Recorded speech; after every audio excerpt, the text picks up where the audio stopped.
You're listening to Short Inspirations from Ralph.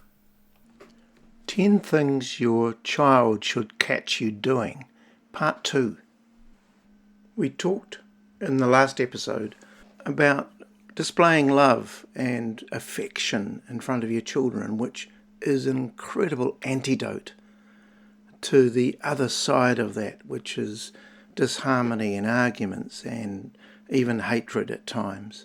Our children need to see love in action, which leads to my second thing that your child should catch you doing. That is, love the unlovely.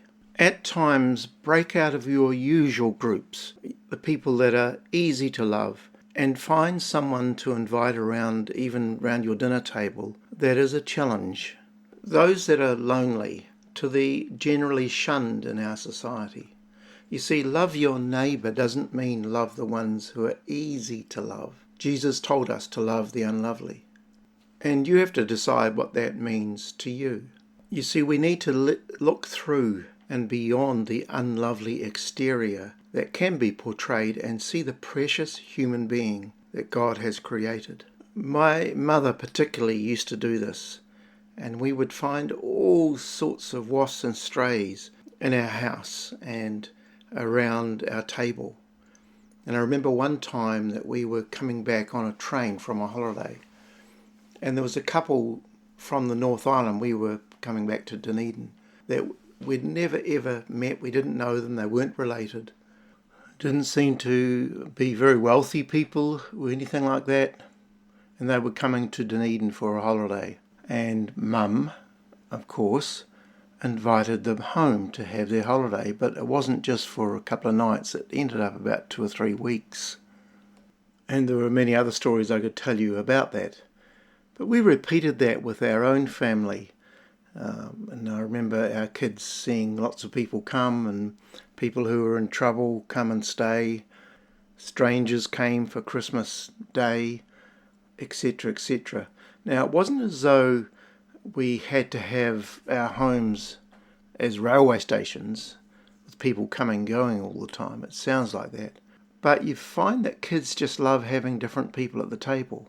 Of course, at times they can resent it because they're not getting as much attention as they should do. But ultimately, they see love in action. The third thing that a child should catch you doing is talking about others positively and with genuine praise.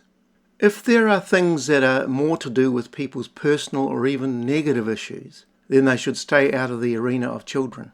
Talk only about necessary matters behind closed doors between you and spouse.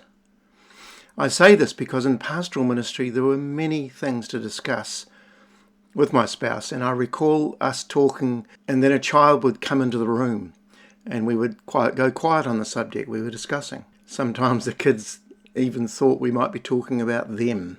Never pull someone down or belittle someone in hearing range of children or at all. This can be difficult if there is an ex involved. Even if the other does pull down their ex, don't fall into the same trap. In fact, build them up positively if you can.